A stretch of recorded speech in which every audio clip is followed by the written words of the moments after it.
പ്രിയ വിദ്യാർത്ഥികളെ, ഇനി നടക്കാനുള്ള മാത്സ്, ഫിസിക്സ്, കെമിസ്ട്രി പരീക്ഷകൾക്കായി നിങ്ങൾ തയ്യാറായി കഴിഞ്ഞു എന്ന് ഞാൻ വിശ്വസിക്കുന്നു. ചൊവ്വാഴ്ച കണക്ക് പരീക്ഷയാണല്ലോ നടക്കുന്നത്. നിങ്ങളുടെ അധ്യാപകരായ sister Dona CMC, Jasmine P. Thomas എന്നിവർ നിങ്ങൾക്കായി ഒരു ഓൺലൈൻ ക്ലാസ് നടത്തുന്നു. പാഠഭാഗങ്ങൾ മുഴുവൻ നിങ്ങളുടെ ഓർമ്മയിൽ ഉണർത്താൻ ഈ ക്ലാസ്സിന് കഴിയും. ഇത് പരമാവധി പ്രയോജനപ്പെടുത്തുക. ഒപ്പം ജൂൺ 1 ആരംഭിക്കുന്ന 2020-21 അധ്യയന വർഷത്തിലേക്കുള്ള ഓൺലൈൻ ക്ലാസുകളുടെ ഉദ്ഘാടനം കൂടിയാണിത്. ജൂൺ 1 തന്നെ നമ്മുടെ സ്കൂളിൽ 8, 9, 10 ക്ലാസുകളിലേക്കുള്ള ഓൺലൈൻ ക്ലാസുകൾ ആരംഭിക്കുന്നതാണ് എന്ന വിവരം മറ്റു കുട്ടികളെ കൂടി അറിയിക്കുക. വിജയാശംസകളോടെ നിങ്ങളുടെ സ്വന്തം headmistress. Good morning children. Corona വൈറസിനെ പ്രതിരോധിക്കാനുള്ള സർക്കാരിൻ്റെ എല്ലാ മാർഗനിർദ്ദേശങ്ങളോട് സഹകരിച്ചുകൊണ്ട് നമുക്ക് ഇനിയുള്ള പരീക്ഷകൾക്കായി തീക്ഷ്ണമായി ഒരുങ്ങാം. ഇതിനോടൊരു മാത്തമാറ്റിക്സ് പലതവണ നിങ്ങൾ റിവിഷൻ ചെയ്തെന്ന് ഞാൻ വിചാരിക്കുന്നു. എങ്കിലും ടാൻജൻസ് എന്ന ചാപ്റ്റർ നമുക്ക് ഒന്നുകൂടി റിവൈസ് ചെയ്ത് നോക്കാം. ഈ ചാപ്റ്ററിൽ നമ്മൾ ഓർത്തിരിക്കേണ്ടത് tangent is always perpendicular to the radius. That is, the angle between the radius and the tangent is always 90 degree. Also, you have to remember this one, POA. This is a right angle triangle. That is, the radius, tangent, and this distance from the center to the point outside the circle form a right angle triangle. Sometimes they ask find the length of the tangent or find the radius using this triangle. Then you can apply the Pythagoras theorem. That is, hypotenuse square is equal to base square plus altitude square. Also, you remember this one is the hypotenuse, not this. That is, side opposite to the 90 degree is always the hypotenuse. Therefore, in this figure, OP square is equal to PA square plus OA square. Then you can find out tangent or radius. Next, you remember this one. AB is a chord and P is a point outside the circle. Then PC is a tangent. Then you remember PC square is equal to PB into PA. PC square is equal to PB into PA, not AB. PB into PA. Also, you remember the most important construction. That is, draw a tangent from a point outside the circle to the circle. These two tangents are of same length. Only two tangents can be drawn from a point outside the circle. They are of equal length. That is, PA equal to PB. First of all, draw the circle with the given radius. Then draw 6 or 7 centimeter in the question paper. They give you draw the line from center to the point P. Then draw the perpendicular bisector of this OP. Then draw this second circle. These two circles are compulsory. Then join PA and PB and write down PA equal to PB, how much centimeter you got. Next, you remember the formula R equal to A by S. R equal to A by S, where R is the in radius. R is the in radius of the circle and A is the area of the triangle and S is half the perimeter of the triangle. That is, S is equal to A plus B plus C by 2, where A, B, C are the sides. And also, the area of the triangle you can find out in two ways. If the three sides are given, then you use the formula A is equal to square root of S into S minus A into S minus B into S minus C, where S is equal to A plus B plus C by 2. That is half of the perimeter. If the sides are not given, you can use the formula half BH.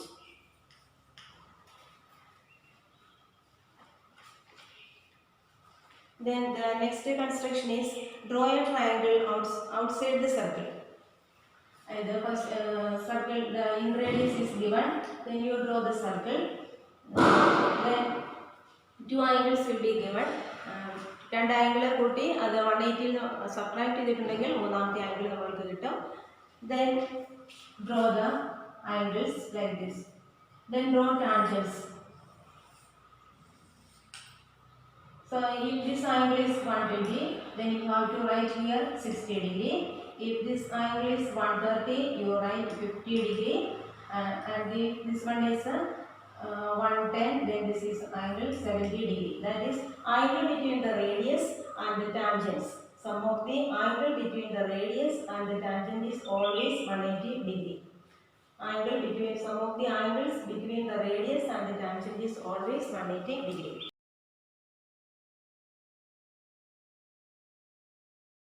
Solids. Here you have to remember the main solids.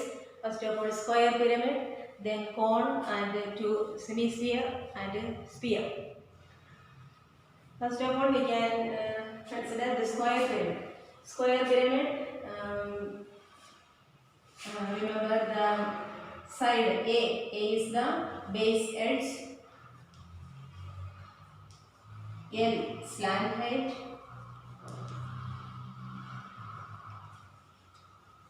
and E lateral edge. H height of the pyramid.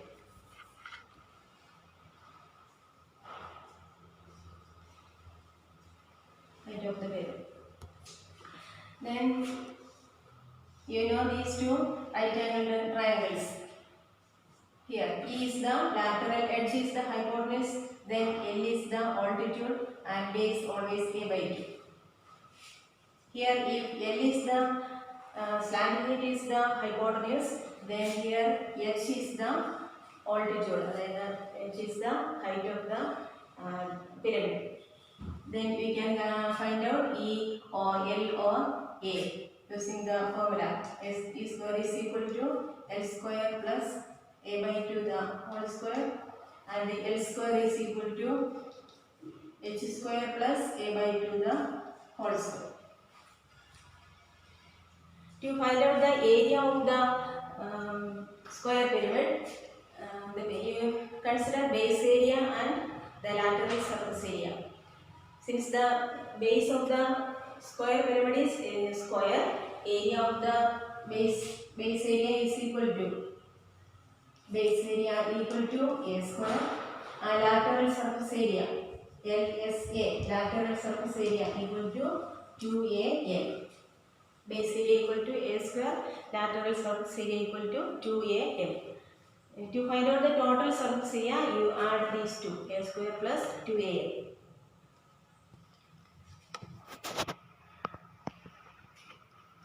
Next one is cone. Cone, here you have to consider the letters capital R, slant height of the cone, capital R, slant height of the cone, small r, radius of the cone, and H, height of the cone. The slant height is the radius of the circle from which the cone is cut out. Cone വെട്ടിയെടുക്കുന്ന ഏത് സർക്കിളിൽ നിന്നാണോ അതിന്റെ radius തന്നെയാണ് slanting height, കോണിന്റെ slanting height ആയിട്ട് വരുന്നത്. In this cone, you remember the formula x by 360 is equal to small r by capital R. X is the central angle, r is the radius of the cone, capital R is the slant height of the cone. Also, volume of the cone. Volume of the cone is equal to 1 by 3 pi r square h. Volume of the cylinder. Volume of the cylinder is pi r square h, but volume of the cone is equal to 1 by 3 pi r square h.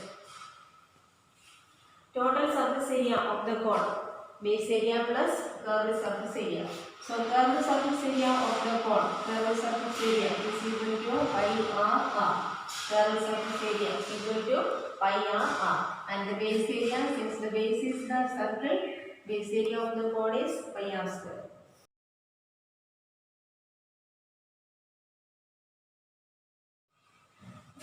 In this cone, you remember this right angle triangle, capital R, slant height is the hypotenuse, H, height of the cone is the altitude, and the radius base is the base.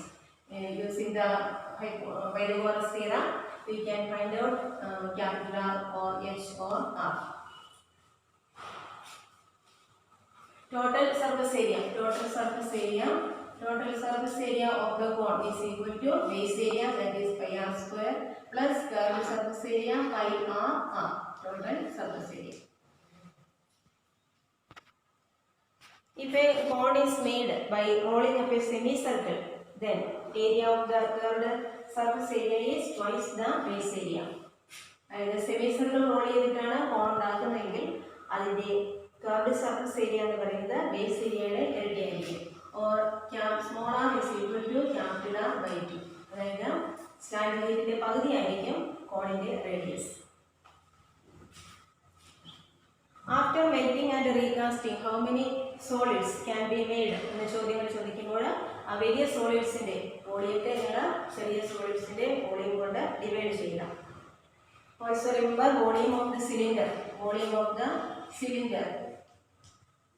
is equal to pi r square h, and curved surface area of the cylinder is equal to 2 pi r h. Next is the sphere. Volume of the sphere is equal to 4 by 3 pi r cube. Volume of the sphere is equal to 4 by 3 pi r cube. And volume of the semicircle is 2 by 3 pi r cube, half of this, 2 by 3 pi r cube. Area of the surface area of the sphere is equal to 4 pi r square. Surface area of the hemisphere is equal to 3 pi r square. That is pi r square plus 2 pi r square. ഹെമിസ്ഫിയറിൻ്റെ area എന്ന് പറയുമ്പോൾ അതിൻ്റെ പുറമേയുള്ള round ആയിട്ടുള്ള ഭാഗത്തിൻ്റെ area pi R square, curved surface area 2 pi r square. അപ്പോൾ curved surface area of the hemisphere എന്ന് ചോദിച്ചിട്ടുണ്ടെങ്കിൽ 2 pi r square. Curved surface area of the hemisphere is equal to 2 pi r square. Total surface area of the hemisphere is equal to 3 pi r square. ഈ to സ്പിയേഴ്സിന്റെ volume ratio, രണ്ട് സ്പിയറിന്റെ വോളിയത്തിന്റെ ratio തന്നിരിക്കുന്നു. വോളിയത്തിന്റെ ratio is equal to 64.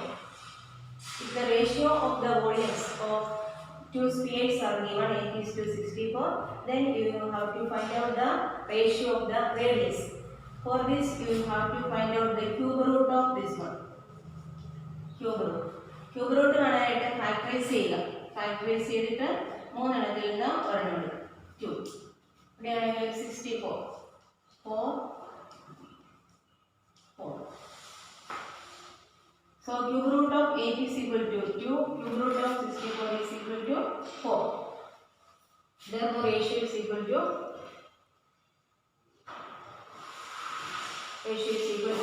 2:4. Simplify this, 1:2. ഈ ratio വന്നിട്ട് വോളിയത്തിന്റെ റേഡിയസിന്റെ ratio വന്നിട്ട് വോളിയത്തിന്റെ ratio എന്താണെന്ന് ചോദിച്ചാൽ if the ratio of the radius is 2:3, then find out the ratio of the volume എന്ന് ചോദിച്ചാൽ 2 cube is to 3 cube, that is 8:27.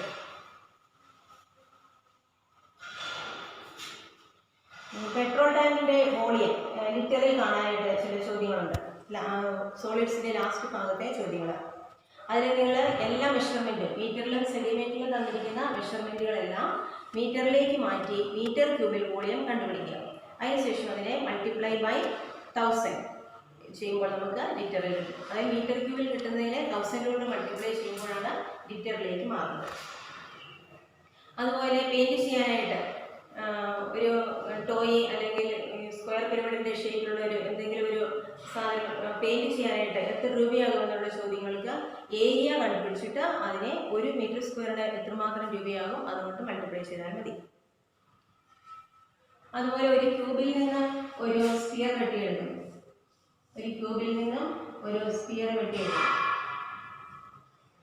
എങ്കിൽ ഈ സ്ഫിയറിന്റെ വോളിയം എത്രയാണെന്ന് ചോദിച്ചിട്ടുണ്ടെങ്കിൽ സ്ഫിയറിന്റെ റേഡിയസ് എന്ന് പറയുന്നത് radius of the sphere, diameter of the sphere is the same as the side of the cube. Diameter of the sphere is same as the side of the cube. From this we can find out the radius of the sphere.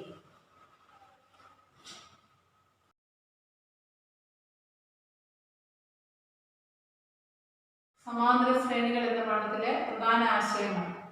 ഒരു സമാന്തര ശ്രേണിയിലെ പദങ്ങൾ x1, x2, x3 etcetera ആയാൽ പൊതുവ്യത്യാസം d സമം രണ്ടാം പദം minus ഒന്നാം പദം equal to x2 minus x1. ഈ സമാന്തര ശ്രേണിയുടെ ബീജഗണിത രൂപം, അതായത് രണ്ടാം പദം is equal to xn is equal to dn plus b equal to dn plus f minus d. ആദ്യ പദം മൈനസ് പൊതുവ്യത്യാസം. n പദങ്ങളുടെ തുക, ആദ്യത്തെ n പദങ്ങളുടെ തുക xn സമം n/2 into x1 plus xn equal to n/2 into ആദ്യ പദം പ്ലസ് അവസാന പദം.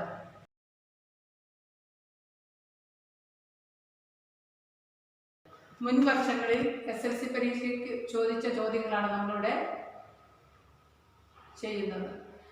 ഒന്നാമത്തെ ചോദ്യം 12, 23, 34 എന്നിങ്ങനെ തുടരുന്ന സമാന്തര ശ്രേണി നോക്കുക. ഇതിലെ 10ാം പദം കാണുക. 1111 എന്ന സംഖ്യ ഈ ശ്രേണിയിലെ പദമാണ്. ഇതിന്റെ ഉത്തരം കണ്ടെത്തുന്നതിന് തന്നിരിക്കുന്ന ശ്രേണി 12, 23, 34 എന്നതാണ്. ഇതിലെ ആദ്യ പദം 12ഉം രണ്ടാം പദം 23ഉമാണ്.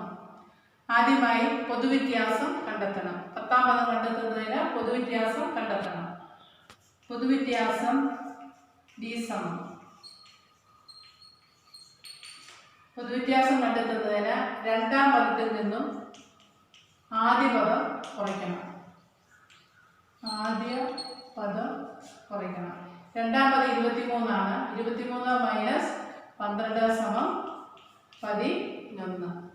ആദ്യ പദം 12ഉം രണ്ടാം പദം 23ഉമായ സമാന്തര ശ്രേണിയുടെ പൊതുവ്യത്യാസം 11ആണ്. 10ാം പദം കണ്ടെത്തുന്നതിന് 10ാം പദം സമം ആദ്യ പദം പ്ലസ് 9 പൊതുവ്യത്യാസം. 9 പൊതുവ്യത്യാസം. ആദ്യ പദം 12 പ്ലസ് 9 ഇൻറ്റു 11. 12 പ്ലസ് 99 സമം 111.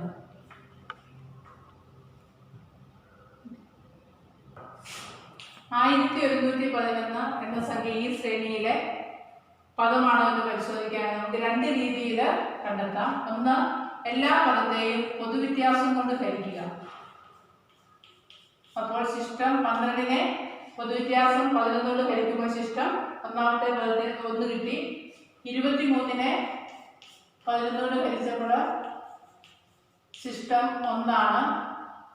34നെ 11 കൊണ്ട് ഹരിക്കുമ്പോൾ ശിഷ്ടം 1ആണ്. ഇനി 1111 ഈ സംഖ്യയിലെ പദമാണോ എന്ന് പരിശോധിക്കാൻ നമുക്ക് പൊതുവ്യത്യാസം കൊണ്ട് ഹരിക്കുക. 11 പ്രാവശ്യം 1 അടങ്ങുകല 3 കാരണത്തിൽ 0 ഇട്ടു. അടുത്ത 1 ഇറക്കി എഴുതി 11. ഇവിടെ ശിഷ്ടം 0 ആണ്. 1111നെ 11 കൊണ്ട് ഹരിച്ചപ്പോൾ ശിഷ്ടം 0 ആണ് കിട്ടിയത്. ശിഷ്ടത്തിൽ വ്യത്യാസം വന്നതുകൊണ്ട് 1111 ഈ സമാന്തര ശ്രേണിയിലെ പദം അല്ല.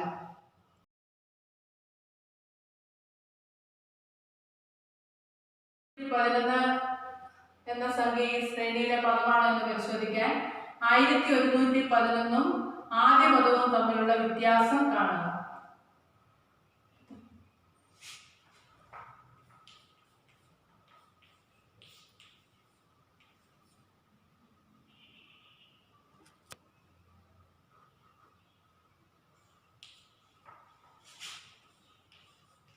ആയിരത്തി 1111 12 തമ്മിലുള്ള വ്യത്യാസം 1099 ആണ്.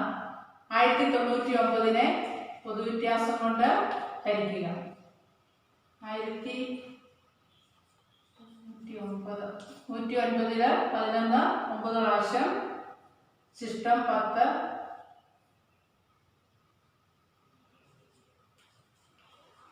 ഇവിടെ ശിഷ്ടം 10 വന്നു. പൊതുവ്യത്യാസം കൊണ്ട് ഹരിക്കുമ്പോൾ അല്ലെങ്കിൽ 1099 പൊതുവ്യത്യാസത്തിന്റെ ഗുണിതമല്ലാത്തത് കൊണ്ട് 1111 ഈ ശ്രേണിയിലെ പദമാണ്.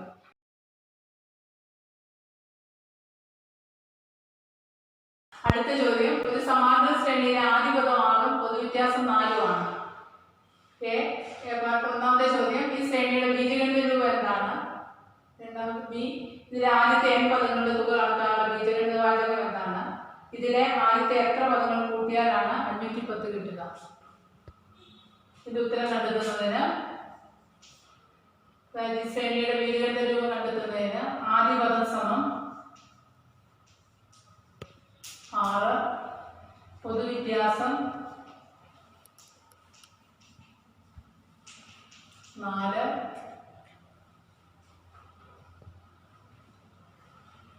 ബീജഗണിത രൂപം xn സമം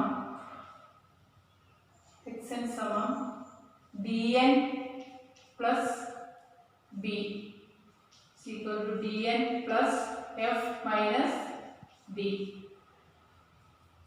ഇവിടെ പൊതുവ്യത്യാസം 4 ആണ്. 4 ഗുണം n അധികം ആദ്യ പദം 6, പൊതുവ്യത്യാസം 4 ഈക്വൽ ടു 4n പ്ലസ് 6ൽ നിന്ന് 4 പോയ 2. അപ്പം ഈ സമാന്തര ശ്രേണിയുടെ ബീജഗണിത രൂപം 4n പ്ലസ് 2 ആണ്.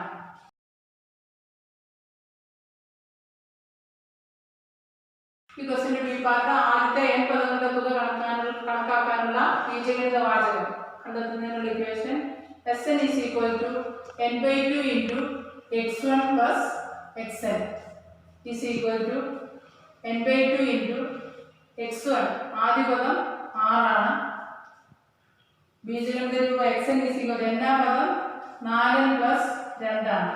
is equal to n/2 into 4n plus 6 അധികം 2 8 is equal to n/2 into 4n plus n/2 into 8 is equal to n into 4n is equal to 4n square by 2 plus 8n by 2. 4n സ്ക്വയറിനെ 2 കൊണ്ട് ഹരിച്ചാൽ 2n square plus 8n-നെ 2 കൊണ്ട് ഹരിച്ചാൽ 4n. അപ്പോൾ ആദ്യത്തെ n പദങ്ങളുടെ തുക കണക്കാക്കുന്നതിനുള്ള ബീജഗണിത വാചകം is equal to 2n square അധികം 4.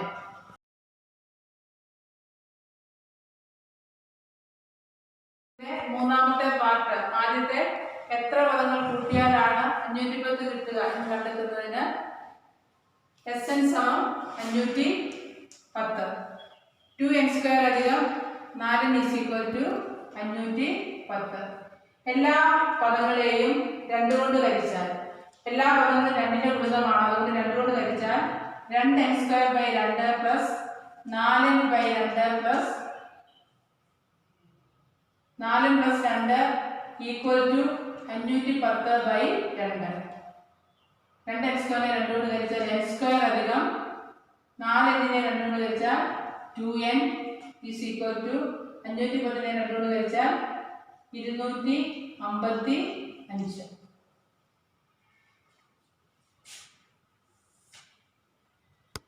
രണ്ടാമത്തെ സമവാക്യത്തിന്റെ പൊതുവായ രീതിയിൽ എഴുതിയാൽ 2n സ്ക്വയർ അധികം 2n minus 255 is equal to 0.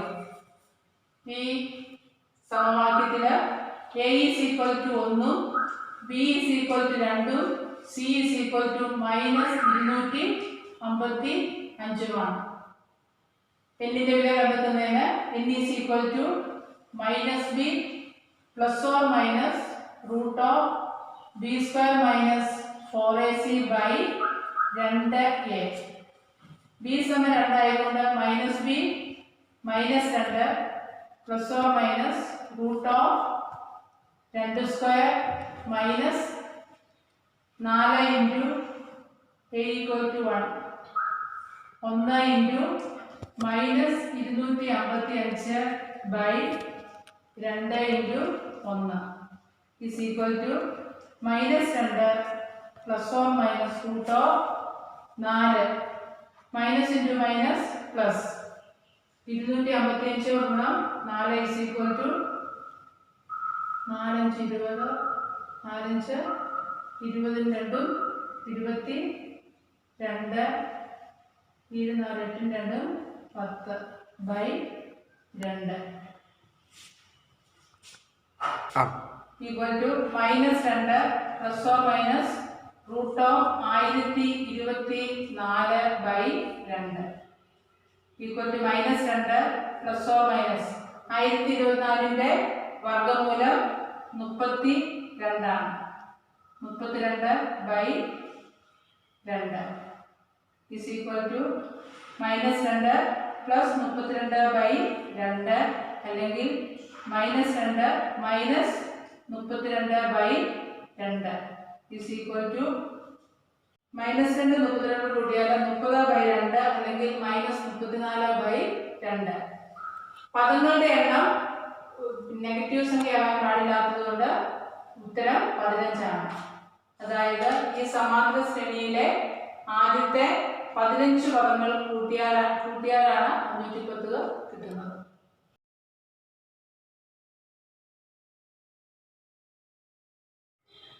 അതായത് നമുക്ക് ജോമെട്രി ആൻഡ് ആൾജിബ്ര എന്ന ചാപ്റ്ററിലൂടെ കടന്നു പോകാം. I think all of you know that distance formula. If x1, y1, x2, y2 are 2 points on a line, then the distance between these 2 points is square root of x2 minus x1 the whole square plus y2 minus y1 the whole square. ഇത് നേരെ തിരിച്ച് x1 minus x2 the whole square plus y1 minus y2 the whole square എന്ന് എഴുതിയാൽ നിങ്ങൾക്ക് പ്രശ്നമൊന്നുമില്ല. കാരണം ഇത് square എടുക്കുമ്പോൾ നെഗറ്റീവ് വാല്യൂസ് എല്ലാം പോസിറ്റീവ് ആയി കൊടുക്കും. For example, 2, 3, find the distance between 2, 3 and 8, 6. Find the distance between 2, 3 and 8, 6. If you have any doubt, you write x1, y1, x2, y2 like this. Then you apply the formula. If the x coordinates are equal, then you subtract the y coordinates. Then you get the distance. For example, distance between 2, 3 and 2, 8. Distance between the points 2, 3 and 2, 8. You just subtract the y coordinates, you get the distance. Similarly, if the y coordinates are equal, then you subtract the x coordinates, you get the distance between the points. Also, the coordinates of the origin is always 0, 0. Coordinates of the origin is always 0, 0. If you are to find out the distance between the point 4, 5 and the origin, find the distance between the point 4, 5 and the origin, you write just find out square root of 4 square plus 5 square. The simplification gives the answer.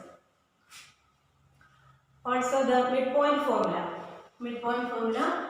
x1 plus x2 by 2, y1 plus y2 by 2. Add the x coordinates and take the half. Add the y coordinates and take the half. You get the distance. You get the midpoint of the line.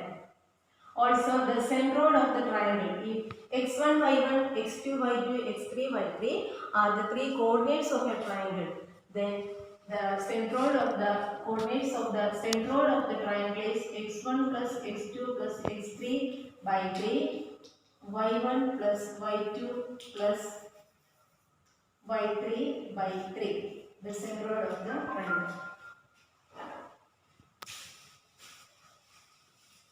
Also you remember the centroid divides the median in the ratio 2:1. Centroid divides the ratio the median in the ratio 2:1. Next important formula is the slope of a line. If x1, y1, x2, y2 are any 2 points on a line, then the slope of the line is equal to y2 minus y1 by x2 minus x1. The next important other formula is when the coordinates of a point which divides the line in the ratio m:n. Coordinates of a point which divide the line in the ratio m:n. The formula is mx2 plus mx1 divided by m plus n my2 plus my1 divided by m plus n. Always remember to put the bracket. Next is equation of a line. If one coordinate and the slope of a line is given, then the equation of a line is y minus y1 is equal to slope into x minus x1. If you are given 2 points x1 y1 and x2 y2 and you ask to find out the equation of a line, then you have to, first of all you have to find the slope, then you write the equation. For example, if 2, 3 is a point and slope of the line is 4 by 5, then the equation of the line is y minus y1. 3 is equal to slope 4 by 5 into x minus x1. If you like to get the full mark, you cross multiply this one. 5 into y minus 3 is equal to 4 into x minus 2. Then remove the brackets. 4x minus 8. Then the equation of the general form of the equation of the line is ax plus by plus c. So first you write the x term 4x. Then you remove this 5y to other side. Then the symbol becomes changed. Then minus 8. This minus 15 becomes 15 is equal to 0. That is 4x minus 5 minus plus 7 is equal to 0. X plus by plus c equal to 0. If you have given the equation of a line 2x plus 3y plus 6 equal to 0 and you ask to find out the slope of the line, then the slope of the line is equal to minus the coefficient of x divided by coefficient of y. That is ax plus by plus c equal to 0. Slope of the line is equal to minus a by b. The minus then write the coefficient of x divided by coefficient of y. If the coefficient of x is minus, then here 2 minus. Minus minus gives plus. It becomes 2 by 3.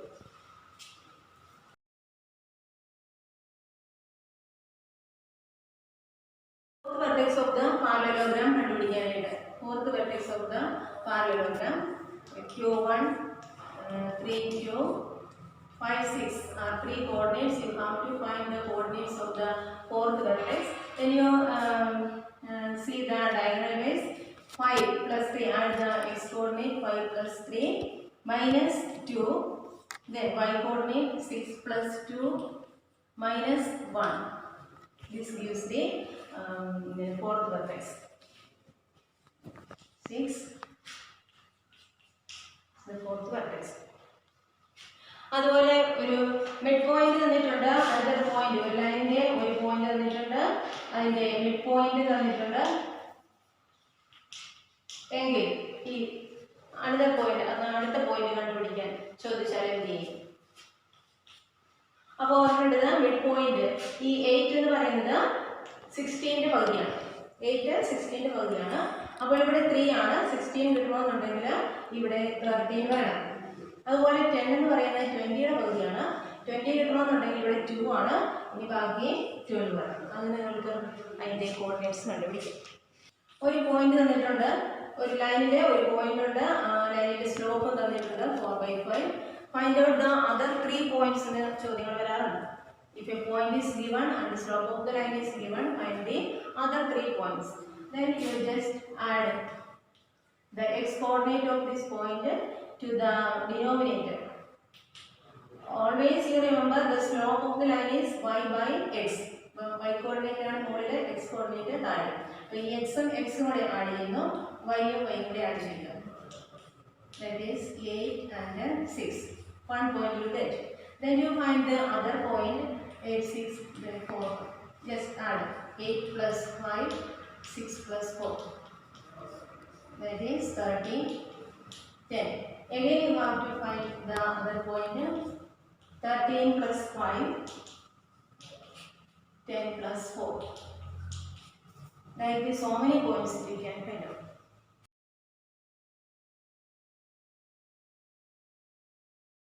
equation of the circle.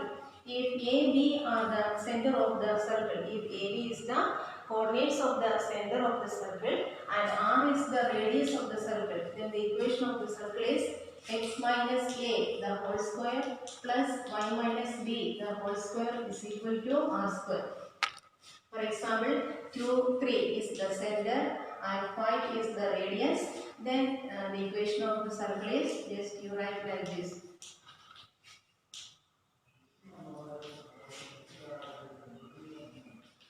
If you get enough time only, then you remove the bracket and expand and simplify. Otherwise, you just write like this. If 5 square, you can write 25.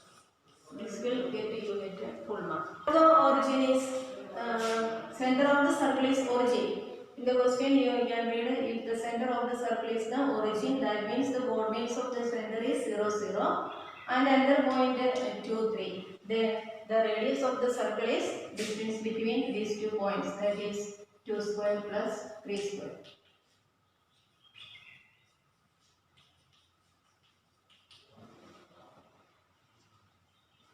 ഇനി ഒരു angle തന്നിട്ട് ആ ലൈനിന്റെ slope എഴുതാൻ angle തന്നിട്ട് ലൈനിന്റെ slope എഴുതാൻ ചോദിച്ചിട്ടുണ്ടെങ്കിൽ tangent of that angle. So for example, line this angle is 45 degree, then you have to ask the find the slope of this line, then you just write tan 45. Tan 45 you know it is equal to 1. വൃത്തങ്ങൾ എന്ന പാഠത്തിലെ ഏതാനും നിർമ്മിതികളാണ് ഈ പറയുന്നത്. ഒന്നാമത്തെ ചോദ്യം, പരിവൃത്തിയായ 3 സെന്റിമീറ്ററും കോണുകൾ 50 degree 60 degree ആയതുമായ ത്രികോണം നിർമ്മിക്കുക. ത്രികോണം നിർമ്മിക്കാനായി ആദ്യമായി 3 സെന്റിമീറ്റർ ആഴത്തിൽ ഒരു വൃത്തം വരയ്ക്കുക.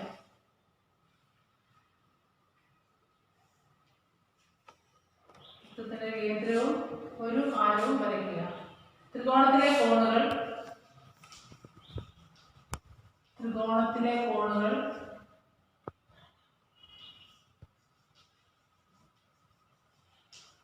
50 ഡിഗ്രി 60 ഡിഗ്രി. കേന്ദ്ര കോണുകൾ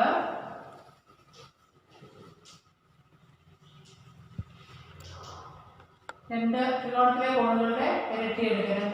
2 ഗുണം 50 2 ഗുണം 60 100 ഡിഗ്രി 120 ഡിഗ്രി. 3 സെന്റിമീറ്റർ ആഴമുള്ള വൃത്തം വരച്ച് ഒരു ആരം വരച്ച് കേന്ദ്രത്തിൽ 100 ഡിഗ്രി കോൺ അടയാളപ്പെടുത്തുക. പ്രൊട്രാക്ടർ വെച്ച് 100 ഡിഗ്രി കോൺ അടയാളപ്പെടുത്തുക. അടുത്ത കേന്ദ്രകോൺ 120 ഡിഗ്രിയാണ്. പ്രൊട്രാക്ടർ വെച്ച് 120 ഡിഗ്രി അടയാളപ്പെടുത്തുക. നമുക്ക് 3 റേഡിയസ് കിട്ടി. എ ബി സി എന്ന് കൊടുക്കുക. എ ബി യോജിപ്പിക്കുക, ബി സി യോജിപ്പിക്കുക, എ സി യോജിപ്പിക്കുക. ഇനി ത്രികോണത്തിലെ കോണുകൾ അടയാളപ്പെടുത്തുന്നതിന് കേന്ദ്രകോൺ 100 ആയതിൻ്റെ എതിർവശത്ത് വരുന്ന കോണാണ് 50 ഡിഗ്രി. 120 ഡിഗ്രിയുടെ എതിർവശത്ത് വരുന്ന കോണാണ് 60 ഡിഗ്രി.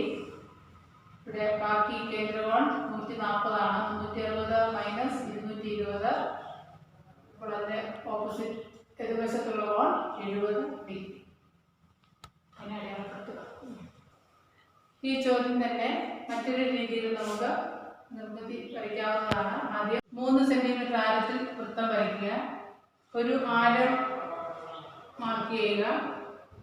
കേന്ദ്രകോൺ 100 ഡിഗ്രി അടയാളപ്പെടുത്തുക. എ ബി എന്നീ ബിന്ദുക്കൾ യോജിപ്പിക്കുക. എ എന്ന ബിന്ദുവിൽ 60 ഡിഗ്രി കോൺ അടയാളപ്പെടുത്തുക. എ എന്ന ബിന്ദുവിൽ 60 ഡിഗ്രി കോൺ അടയാളപ്പെടുത്തുക. നമുക്ക് വൃത്തത്തിന്റെ ത്രികോണത്തിന്റെ മൂന്നാമത്തെ ശീർഷം കിട്ടി. സി അടയാളപ്പെടുത്തുക. ബി സി യോജിപ്പിക്കുക. ഇതാണ് പരിവൃത്തിയായ 3 സെന്റിമീറ്ററും കോണുകൾ 50 ഡിഗ്രി 60 ഡിഗ്രിയുമായ ത്രികോണം എ ബി സി. കോൺ സി ആണ് 50 ഡിഗ്രി.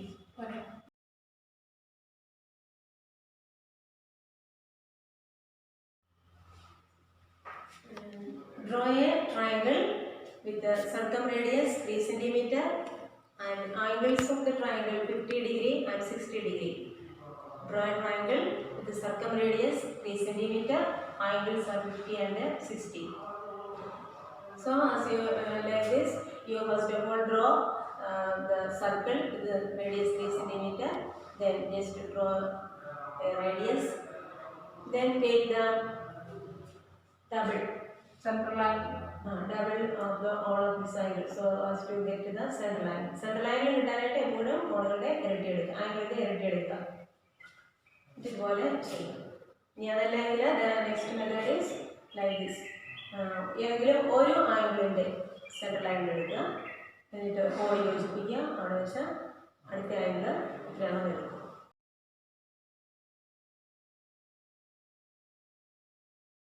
വൃത്തങ്ങൾ എന്ന പാഠത്തിലെ രണ്ടാമത്തെ നിർമ്മിതിയാണ് ഒരു ചതുരം വരച്ച് അതിന് തുല്യ പരപ്പളവുള്ള സമചതുരം വരയ്ക്കുന്നത്. ചോദ്യം: 6 സെന്റിമീറ്റർ നീളവും 4 സെന്റിമീറ്റർ വീതിയുമുള്ള ചതുരം വരച്ച് ഇതിന് തുല്യ പരപ്പളവുള്ള സമചതുരം വരയ്ക്കുക. Draw a rectangle with sides 6 cm and 4 cm. Draw a square of equal area. ആദ്യം തന്നിരിക്കുന്ന അളവിൽ റെക്ടാങ്കിൾ വരയ്ക്കുക.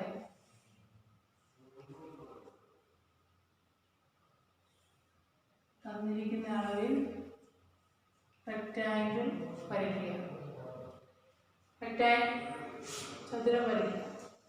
ചതുരത്തിന്റെ വീതി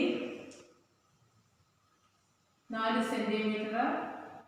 എ ബി നീട്ടി വരയ്ക്കുക. 4 സെന്റിമീറ്റർ നീട്ടിയെടുത്ത് വരയ്ക്കുക. 4 സെന്റിമീറ്റർ നീട്ടിയെടുത്ത് വരച്ച് ഈ അടയാളപ്പെടുത്തുക. എയുടെ മധ്യലംബം വരയ്ക്കുക. പെർപെൻഡിക്കുലർ ബൈസെക്ടർ വരയ്ക്കുക. അപ്പം എ സമം 6 + 4 10 സെന്റിമീറ്റർ ആണ്. ഇതിന്റെ പകുതി റേഡിയസ് ഉള്ള വൃത്തം വരയ്ക്കുക. അല്ലെങ്കിൽ എയുടെ പെർപെൻഡിക്കുലർ ബൈസെക്ടർ വരച്ച് മധ്യലംബം വരച്ച് നമുക്ക് അർദ്ധവൃത്തം വരയ്ക്കാം. ഓയെ ആരമായിട്ടെടുത്തൊരു അർദ്ധവൃത്തം വരയ്ക്കുക. ബി സി നീട്ടി വരച്ച് വൃത്തത്തിലെ ഒരു ബിന്ദു കണ്ടെത്തുക. എഫ്. ബി എഫിന്റെ നീളം നമുക്ക് എല്ലാ സൈഡിലേക്കും നീട്ടി വരയ്ക്കാം. ബി നീട്ടി വരയ്ക്കുക. ബി എഫിന്റെ ലെങ്ത് എടുത്ത് ഇവിടുന്ന് ബി എഫിന്റെ ലെങ്ത് എടുത്ത് വരയ്ക്കുക. എഫ് കേന്ദ്രമായിട്ടും വരയ്ക്കുക. G H, F G, G H എന്നിവ യോജിപ്പിക്കുക. ലൈറ്റായിട്ട് ഷെയ്ഡ് ചെയ്യുക.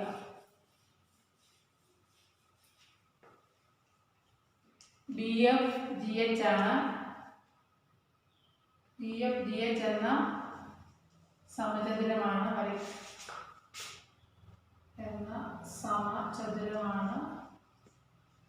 വരയ്ക്കാൻ ആവശ്യപ്പെട്ടത്. B F G H is the required square of area √24. ആദ്യം ചതുരത്തിന്റെ പരപ്പളവ് നമുക്ക് കണ്ടുപിടിക്കാവുന്നതാണ്. ചതുരത്തിന്റെ പരപ്പളവ് 6 × നീളം × വീതി സമം 24 cm². സമചതുരത്തിന്റെ ഒരു വശം